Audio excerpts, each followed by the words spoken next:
Welcome to the Sleep Archive. I'm glad you're here. Let your body grow heavy. Let your shoulders soften and drop. Let the quiet of this moment settle around you like a blanket drawn close on a cold night. There's nothing you need to solve tonight. Nothing left to carry. Nowhere you need to be.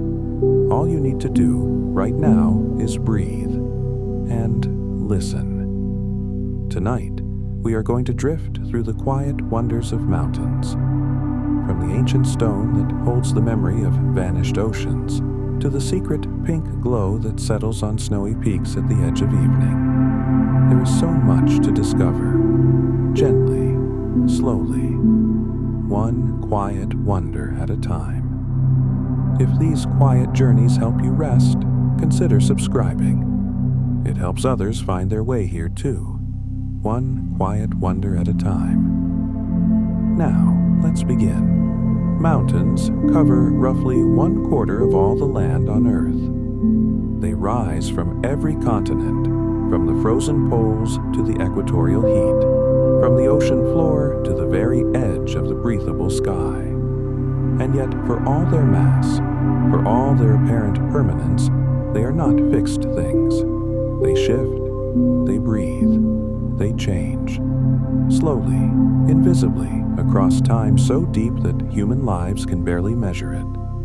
What looks like stone and stillness is, in fact, a kind of slow motion. Mountains are moving even now while the world sleeps beneath them. There is something quietly comforting in that thought. The ground is not as rigid as it seems. It is patient. And patience, it turns out, is the longest form of strength.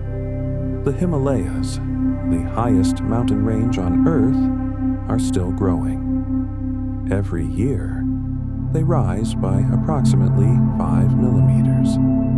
It doesn't sound like much, but across centuries, across millennia, that gentle, ceaseless accumulation reshapes the world. The reason is the slow collision of two massive tectonic plates, the Indian plate pressing steadily northward into the Eurasian plate, the pressure between them folding the crust upward the way cloth folds when pushed across a table. This has been happening for around 50 million years, and it has not stopped. What we think of as fixed and ancient is, in geological terms, still a young thing, still reaching. There is something almost hopeful about a mountain that keeps quietly growing, invisibly in the dark. Some of the highest peaks on Earth were once the floors of ancient seas. On the summit of Everest, climbers have found the fossilized remains of marine creatures, shells, the delicate impressions of organisms that lived in a warm, shallow ocean hundreds of millions of years ago. The sea that once covered what is now South Asia was called the Tethys Ocean, and it vanished as the continents drifted and slowly collided, its floor pushed upward, year by year, century by century, into the sky. To stand on a mountain summit is, in a sense, to stand at the bottom of a sea that no longer exists. The world is not what it once was. It will not always be what it is now. All things, over time, pass through many forms. Mountains create their own weather. A peak tall enough disrupts the smooth flow of air around it, forcing moisture-laden winds upward. As that air climbs, it cools. And the moisture it carries condenses into cloud and rain and snow. The windward side of a great mountain range, the side that faces the prevailing wind, can be lush and perpetually green, soaked in rainfall that never quite stops. The other side, the leeward side, can be as dry as a desert, sitting in what meteorologists call a rain shadow. The same ridge of rock can hold two entirely different worlds, depending only on which side of it you stand. Perspective, it seems, is everything. The same wind brings rain to one place and dryness to another. The same fact wears two faces. Above the tree line, that invisible boundary where the climate grows too cold and the air too thin for trees to survive, lies one of the quietest landscapes anywhere on Earth. The trees simply stop. Gradually, at first, they grow shorter, more twisted, battered by decades of wind until they take on extraordinary sculpted forms. Then they disappear entirely. What remains above them is open sky, bare rock, and a silence that has genuine weight to it. Alpine meadows nestle in the sheltered hollows between stones. Wildflowers bloom in vivid, improbable colors. Deep purples, soft yellows, warm pinks. Not despite the harshness of the environment, but because of it. They have learned to live briefly and brilliantly in the short mountain summer. They ask no guarantee of a long season. They simply bloom while they can. The oldest mountains on Earth are not the tallest. The Appalachians, which run along the eastern edge of North America, were once as dramatic as the Alps, perhaps taller, perhaps more jagged and severe. They formed roughly 480 million years ago, and since then, time and weather and patient erosion have worn them down.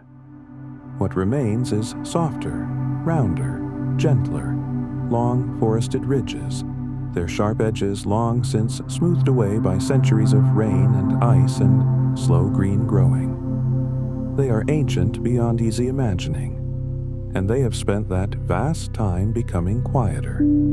Some mountains do not grow taller with age, they grow calmer. That, too, is a kind of wisdom.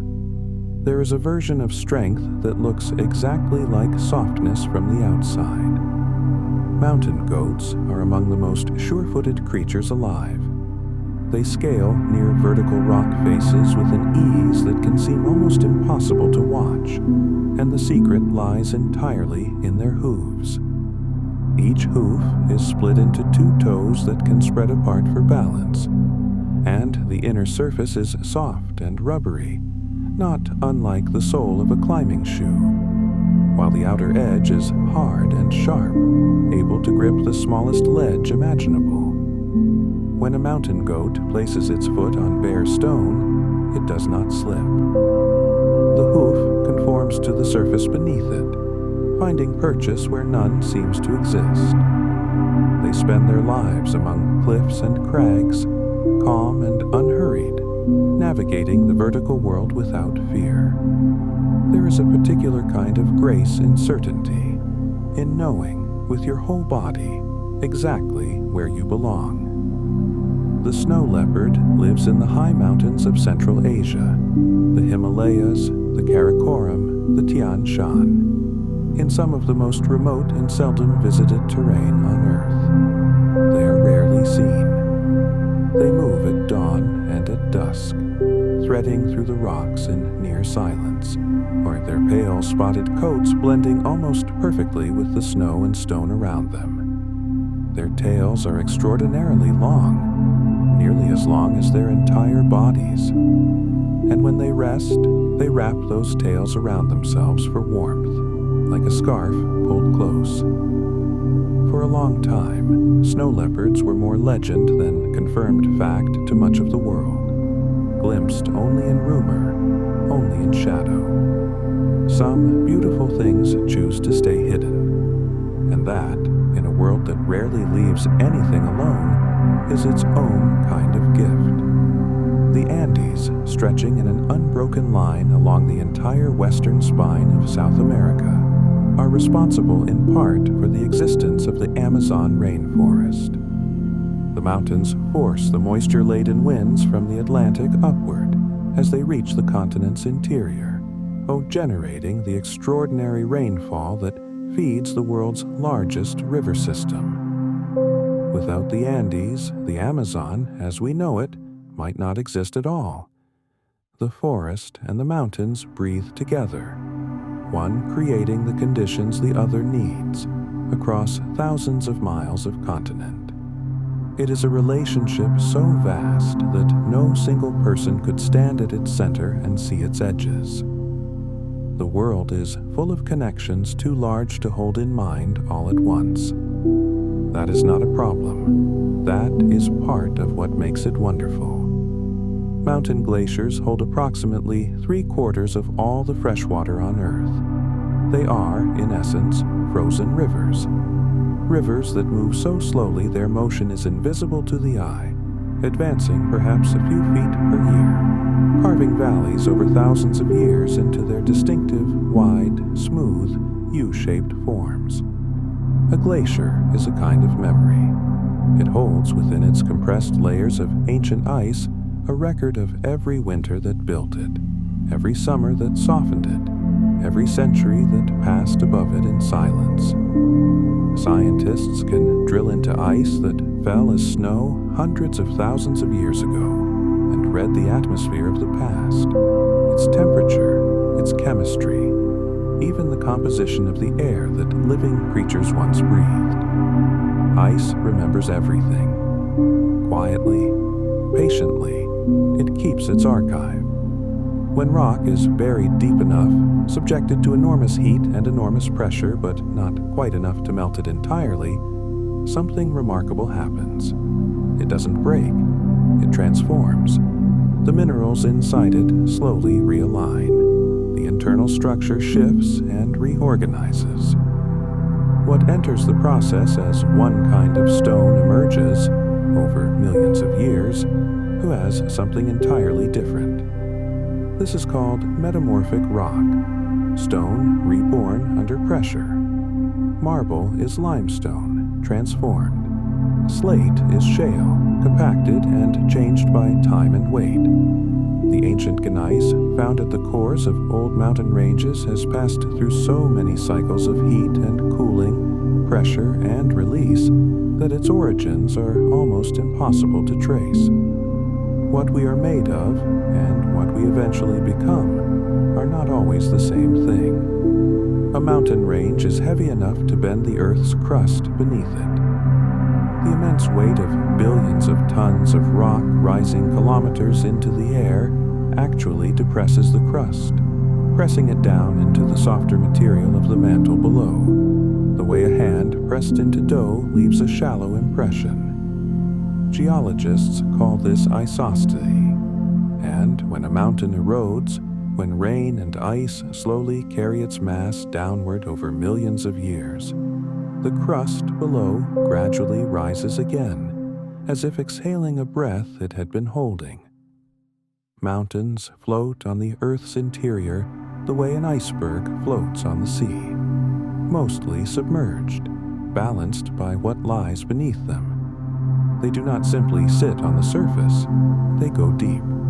And so do all things of real weight. Sound behaves differently in the mountains.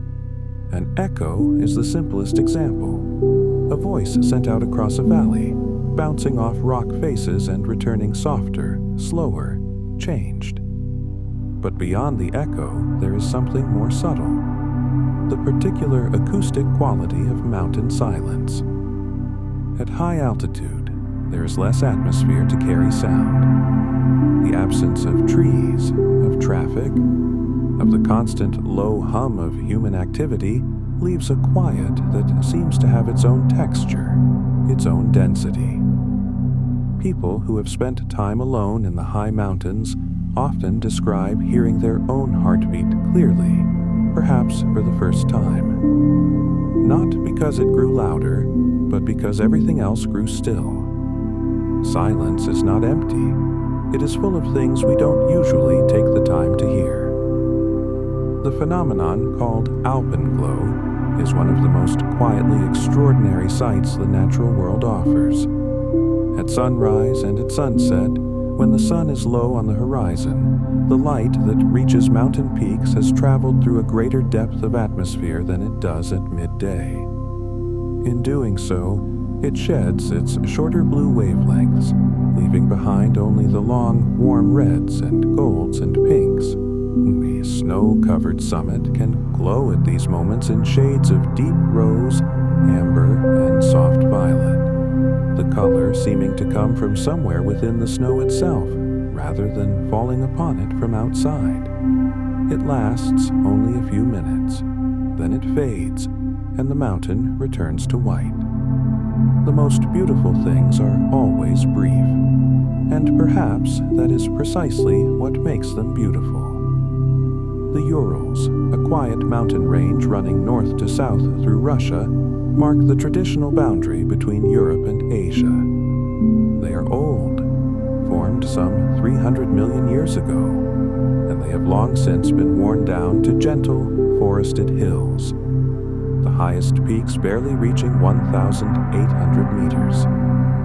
A traveler crossing them would barely feel they had passed between two great continents. There is something quietly remarkable in that the border between worlds can be so unassuming, so easy to miss. We sometimes imagine that the boundaries between great things must themselves be dramatic, but often the boundary is just a gentle ridge, a road through the trees, a small, weathered sign at the side of the highway, and then the world is different. Mount Olympus in Greece rises to just under 3,000 meters, modest by Himalayan standards, but tall enough that its summit is often lost in cloud. To the ancient Greeks, that hidden summit was the literal home of the gods, not a metaphor, a physical address. Zeus, Hera, Apollo. They lived up there, above the cloud, looking down at the mortal world with whatever feelings gods are said to have toward the things they watch. What we cannot see from below, we fill with imagination. That is what clouds have always been for. They give mystery to the familiar. And mystery, handled gently, is not threatening. It is an invitation. The cloud that hides the summit also makes it larger than it could ever actually be. Mount Fuji, Japan's highest peak and one of the most recognized silhouettes in the world, is an almost perfect cone. Its symmetry is the consequence of its volcanic origins. Lava flowing outward from a single central vent, layer by layer, building the mountain into its characteristic, precise, and graceful shape over hundreds of thousands of years. Fuji has been considered sacred for centuries, its summit a site of spiritual significance in both Shinto and Buddhist traditions. Pilgrims have made the climb since at least the 8th century. Today, hundreds of thousands ascend it each year. Those who reach the summit at dawn, who watch the first light of the sun rise above the sea of cloud below them, often struggle to find words for it afterward. Some experiences are larger than language. Mount Kailash, rising in western Tibet to 6,638 meters, is held sacred by 4 separate religious traditions: Hinduism, Buddhism, Jainism, and the indigenous Bon faith. And by common agreement, across all 4 traditions, across centuries of coexistence, the summit has never been climbed. Not because it is technically impossible, it is not, but because by shared and long-held understanding, some summits are not meant to be stood upon. They are meant to be circled, approached, contemplated, left whole. There are not many places on Earth where human restraint has been so universally and so quietly practiced for so long, out of something as simple as reverence. Kailash reminds us that knowing when not to reach is its own form of wisdom. The cloud inversion is a site that rewards early risers in mountain country. Sometimes, on still, cold nights, a layer of dense air settles into the valleys and fog forms quietly within it. Then, when you climb above that layer, you arrive in something else entirely. Clear, golden light, and below you a soft sea of white cloud filling every valley, every hollow, every low place, with the mountain peaks rising from it like islands. The world below is completely hidden. The world above is perfectly clear. For a while, standing there, the ordinary and the extraordinary exchange places entirely, and you are left in the in-between, in the thin air above the clouds, wondering how you ever found this ordinary. The rocks of the Canadian Shield, the ancient geological core of North America, exposed in great gray expanses across the north, are among the oldest surface rocks on the planet. Some date back nearly 4 billion years, to a time when the Earth was barely formed, and life, if it existed at all, was nothing more than the faintest chemical suggestion in warm, shallow water. The mountains that once stood above these rocks have long since eroded away entirely. What remains is the deep foundation, flat, worn smooth by glaciers, tundra spreading across it in summer, frost cracking it open each winter. These rocks have survived everything that time can offer. They do not stand tall anymore. They lie low, patient, and permanent. Patience, it turns out, outlasts height. It outlasts almost everything. High altitude changes the body in gentle, remarkable ways, given enough generations. People born and raised in the high Andes and on the Tibetan Plateau carry adaptations in their blood. Deeper lung capacity, higher concentrations of oxygen-carrying red blood cells, and in some populations, genetic variations that allow their cells to extract oxygen from thin air with unusual efficiency. These are not adaptations acquired in a single lifetime. They are the accumulated gift of hundreds of generations living at altitude, each one passing on a small physiological advantage to the next. The body, over enough time, learns to breathe the thin air. It learns to belong to a place that others find difficult. This is one of the quieter forms of wonder, that human beings can become native to the sky.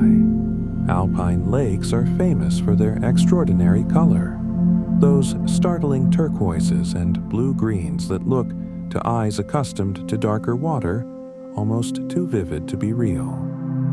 The color comes from extremely fine particles of rock that glaciers have ground down over millennia to a powder so fine it is called rock flour. This flour remains suspended in the meltwater, and it scatters light in a very particular way, allowing blue and green wavelengths to bounce back to the surface while absorbing the others. It is the same optical principle that makes the daytime sky blue, translated into still, cold water. What we see as color is always, at its root, the story of light moving through matter. Everything beautiful, when examined closely enough, is a kind of physics. Cloud forests exist where mountains and mist permanently intersect, where elevation and ocean-borne moisture combine to create a world that is almost never dry.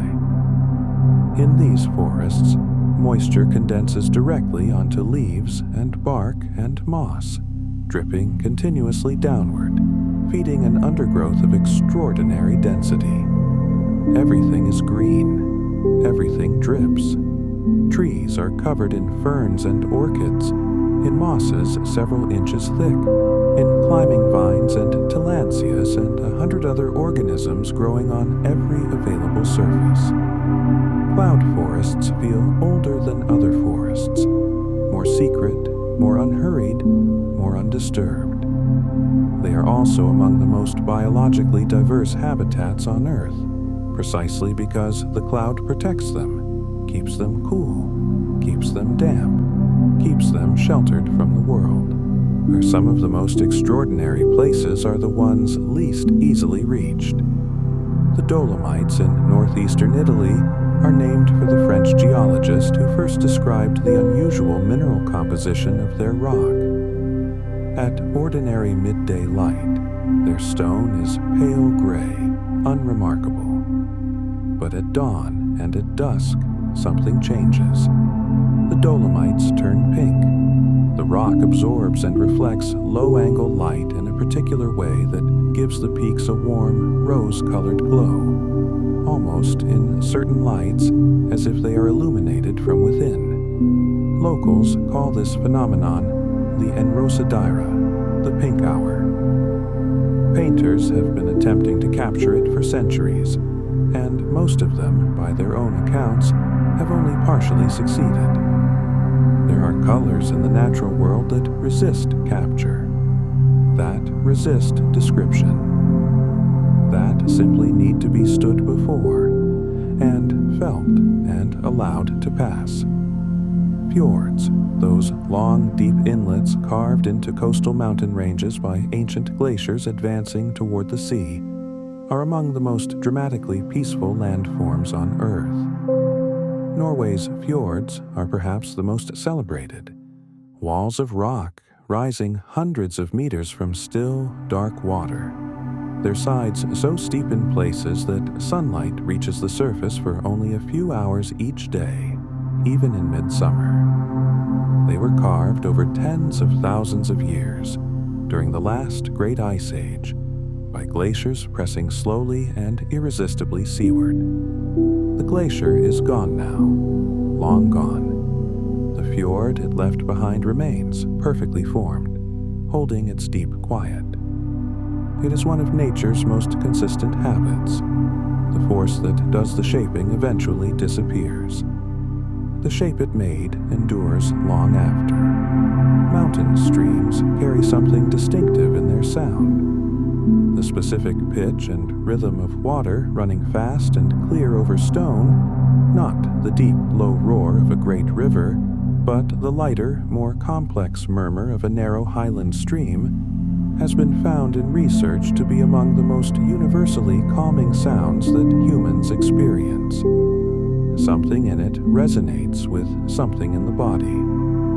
Perhaps it is ancient. Running water has always meant safety, has always meant survival, and the brain, carrying its old memories, hears it and relaxes.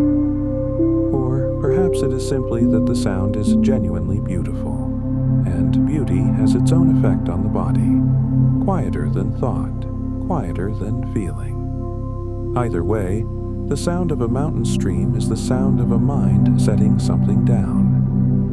The edelweiss, a small, white, softly woolly flower that grows in alpine environments across Europe and Central Asia, has been associated with endurance and quiet courage for centuries. It grows in rocky, high-altitude terrain where other flowers cannot manage, its dense white hairs protecting it from the intense ultraviolet radiation at altitude and from the desiccating effect of the cold, dry mountain air. It lives in the difficult places. It has learned the difficult places. It was once customary in parts of the Alps for young men to climb to precarious rocky ledges to gather edelweiss, proof of their bravery given as a gift. There is something gently ironic in that tradition. The flower associated with courage is itself one of the toughest, most quietly resilient things growing on the mountain. Perhaps courage always was closer to endurance than to daring. The mountain hare turns white in winter, not entirely, but nearly so. Its coat shifts with the changing seasons, moving from the mottled gray-brown of summer to a pale, luminous white that softens against the snow. The transformation is managed not by temperature, but by day length. As the autumn days shorten, the signal reaches the hare's body and pigment gradually fades from each new hair as it grows in. The animal itself does not change its habits. It moves through the same mountain landscape it has always known, grazing on the same heathers and sedges, but now nearly invisible against the snow. The mountain hare has been surviving winters for thousands of years. It does so not by fighting the cold or outlasting it. It does so by becoming part of it, by belonging to the season, not despite it.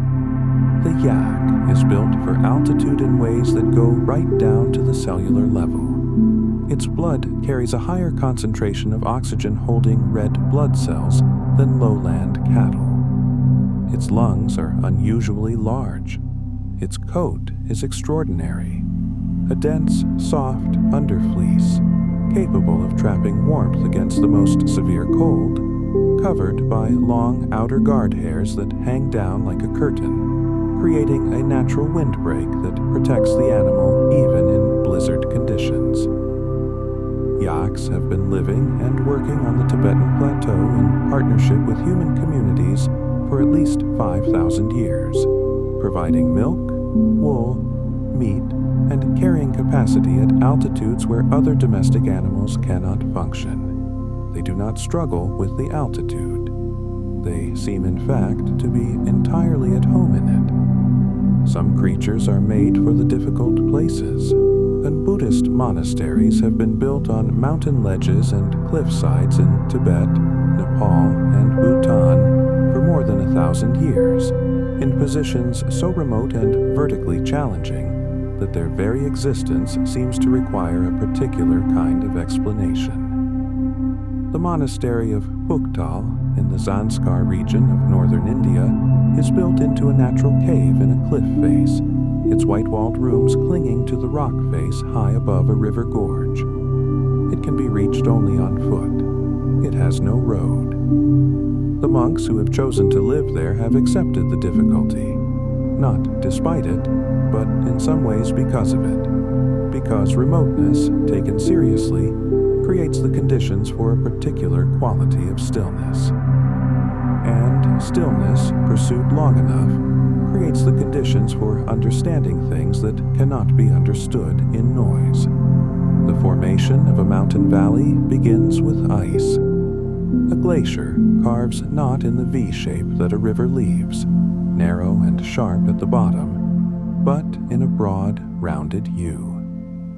Its weight presses down as well as forward, plucking rock from the walls, grinding the floor smooth and wide over thousands of years. When the glacier eventually retreats, it leaves behind a landscape of a very particular shape. Wide, flat-bottomed, steep-sided, often with a small stream running through the center that seems far too modest to have made the valley it inhabits. Valley floors are extraordinarily fertile, filled with the fine glacial sediment deposited as the ice melted. The glacier did the hard work. The soil received the credit. The stream gets the name. The valley keeps the beauty.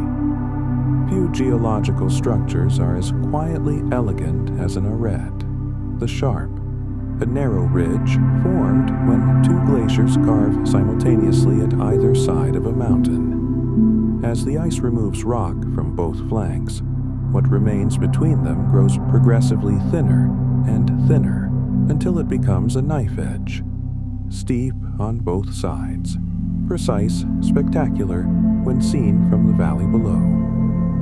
The Matterhorn in Switzerland is one of the most famous examples. Its four great ridges the product of glaciers that no longer exist, having done their slow and patient work. An arête forms over thousands of years, shaped by forces that never actually touch each other, working in parallel, in silence, as if in quiet agreement. Beauty, quite often, is the product of two things that work in the same direction without ever meeting. High in the atmosphere above mountain ranges, the jet stream, that river of fast-moving air that circles the earth at altitude, has its course shaped in part by the mountains far below it. The Himalayas are massive enough to divide the jet stream during summer, deflecting part of it northward and part of it southward, altering weather patterns across the entire Asian continent. The displacement of those winds is partly responsible for the summer monsoon, the seasonal rains that fill the rivers and fields of South Asia, that have shaped the agricultural calendars and the spiritual traditions and the daily lives of more than 1 billion people for thousands of years. A mountain range cannot control the wind, but it can redirect it. And redirected, the wind carries rain to where the rain is needed. The first recorded ascent of Mont Blanc, the highest peak in the Alps, at 4,808 meters, took place in August of 1786. Jacques Balmat, a local crystal hunter who knew the mountain's lower slopes from years of searching for minerals, and Michel Gabriel Paccard, a physician, reached the summit after 2 days of climbing. The achievement caused genuine international sensation, reported across European newspapers as proof that the highest places were not, in fact, unreachable by human will and effort. Within a generation, mountaineering had emerged as a pursuit in its own right. It is quietly interesting to reflect that for most of human history before that August day, the highest mountains were simply observed, regarded from below, from a respectful distance, with the particular reverence we give to things we do not presume to touch. The ascent did not diminish that feeling. It changed its nature, but the awe remained. A mountain's presence shapes the light in the valleys below it for hours, before and after the sun actually crosses the sky above. A high peak casts its shadow long into the morning and reclaims the valley from the afternoon sun well before the sky above has begun to darken. Communities that live in deep alpine valleys can spend weeks or months each winter in this extended shade. Not full darkness, but a long, blue, indirect light that colors every afternoon differently from the world at lower elevation. In some Swiss valley communities, the return of direct sunlight after weeks of winter shadow was historically celebrated with bonfires and music and gathering in the village square. When the light finally cleared the ridge and fell warm and direct on the faces of the people waiting for it, it felt like something given back. Small gifts, in the right context, are enormous. The scent of mountain air is real. At altitude, the air carries lower concentrations of pollutants, higher concentrations of negative ions, and often the faint, clean presence of terpenes, volatile compounds released by coniferous trees as they breathe. These terpenes have been studied for their effects on the human body, and the research suggests they do something measurable. They reduce circulating stress hormones. They quiet the body's alarm systems. The Japanese practice of Shinrin-yoku, sometimes translated as forest bathing, emerged partly from observations that time spent among trees changes human physiology in ways that go beyond the merely psychological. Mountain forests, it seems, are not only beautiful to move through, they are medicine to breathe. The trees are giving something to the air, and the air is passing it along to anyone who is quiet enough to receive it. Volcanic mountains are built differently from those formed by tectonic collision. Instead of being folded upward by the collision of great plates, they grow outward and upward from a single point, a vent through which magma rises from the deep interior of the earth. Each eruption adds a new layer of rock, building the mountain taller and wider, sometimes quickly and sometimes across vast spans of time. Some volcanoes build their mountains in elegant, symmetrical cones, Fuji being the most famous example.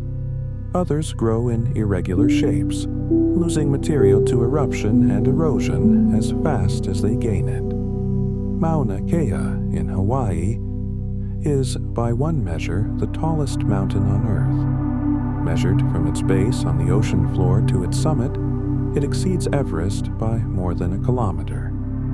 The tallest mountain in the world is largely hidden beneath the sea. We are so often measuring the wrong things.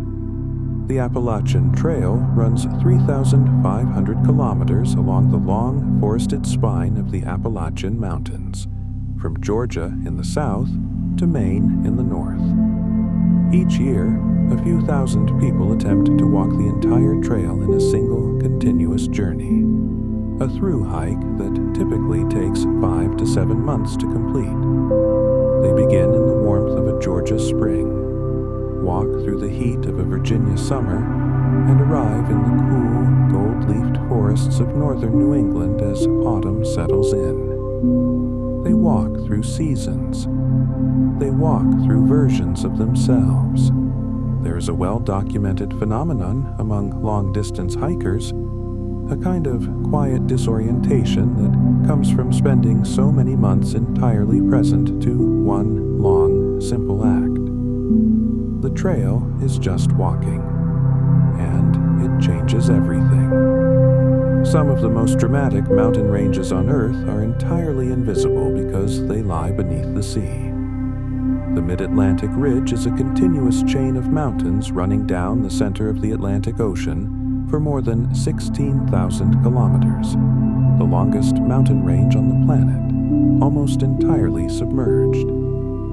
It marks the boundary where two great tectonic plates slowly pull apart, allowing magma to rise constantly from below, cooling into new ocean floor and building the ridge higher over millions of years. The Atlantic Ocean is very slowly widening, a few centimeters per year, and the underwater mountains at its center are growing with it. An entire world of mountains exists in the dark beneath the water, in silence, building itself continuously, unseen by any eye. The concept of the tree line varies around the world, but wherever you find it, it is always driven by a single factor: the temperature during the growing season. At the equator, where warmth is reliable and long, tree line can be found at 4,000 meters or above. Near the poles, it descends almost to sea level. The exact position of the tree line on any given mountain is a kind of thermometer, a record drawn in vegetation across the mountainside of the climate at that place and time. When temperatures warm, tree lines slowly creep upward, the forest following the warmth into what was once open alpine ground. The mountain is, in this way, a diary. It keeps a record of what the sky has been doing, written in the language of trees and stone, for anyone patient enough to learn to read it. Some mountains have a voice. In certain geological formations, particularly in desert ranges where the rock is dry and the wind patterns are reliable, the air passing through gaps and hollows in the stone produces long, sustained, resonant tones. The ancient Egyptians observed this in the Colossi of Memnon, two great stone figures that, in the early morning, produced a faint, ethereal sound as the warming rock expanded in the first heat of the sun. They heard it as the voice of a god. The actual cause was thermal expansion, purely physical, purely mechanical. And yet the effect it produced in those who heard it was not mechanical at all. There are sounds that go straight past the thinking mind and reach somewhere older. Mountains have always known how to make those sounds. The Atlas Mountains of North Africa run through Morocco, Algeria, and Tunisia, forming a dramatic wall between the Mediterranean coast and the Sahara Desert. Their higher slopes carry snowfall in winter, and in spring, meltwater runs down through cedar forests and narrow gorges into the dry plains below. From a distance, the Atlas presents an improbable sight: snow-capped peaks visible across the desert haze, white and cool above the ochre and gold of the Saharan landscape. They take their name from the mythological Titan Atlas, condemned in the old stories to hold the sky on his shoulders for eternity. Looking at the Atlas Range from the south, that immense wall of rock standing between the desert and the sea, holding two climates apart. The myth makes a kind of instinctive sense. Some mountains do look from the right angle and in the right light, as though they are holding something enormous up. High mountain lakes that are very deep and very still develop a phenomenon called thermal stratification. Layers of water at different temperatures that barely mix with each other through most of the year. The deep water stays cold and largely undisturbed while the surface warms and cools with the seasons. This near stillness at depth means that very old mountain lakes preserve extraordinary records at their bottoms. Layers of sediment containing pollen and spores and microscopic organisms, each layer the deposit of a single year or season. Scientists extract long cores of this sediment and read it like a calendar going back thousands of years, a record of which plants grew in the valleys, which seasons were warm, which were cold, what was flowering when. A still mountain lake is not merely beautiful, it is an archive. It has been keeping records long before anyone thought to ask. In winter, mountain passes become something different from what they are in summer. The same gap between peaks that in July is a footpath through wildflowers becomes, in January, a place of wind and white and absolute clean silence. Historically, passes were sometimes impassable for months at a time. Entire communities on one side cut off from those on the other by depth of snow. In those months, mountain communities turned inward, while long traditions of storytelling developed. Intricate wood carving, textile weaving, and folk music flourished in the long, snowbound evenings, when the pass was closed and there was nothing to do but sit with the people you loved and make something from what your hands could find. Some of the most intricate and beautiful handcraft traditions in the world were born in mountain winters. Isolation, given enough time and the right company, becomes culture. Mountains are visible from space. From orbit, the Himalayas appear as a dramatic, wrinkled band across the skin of South Asia. White on the highest ridges, their long shadows falling across the plains to the south in the low light of morning or evening. From that distance, the scale of them is comprehensible in a way it never quite is from the ground. You can see the whole range at once, its shape, its relationship to the ocean and the desert and the great river plains it feeds. To see the Earth from orbit is to understand viscerally that these mountains we regard as immovable features of geography are, in the longer view, just another texture on the surface of a small, luminous planet moving through an incomprehensible dark. And to understand that, somehow, makes the mountains even more remarkable than they were before. Not less. Considerably more. Tonight, we have drifted through a great deal of quiet stone and sky.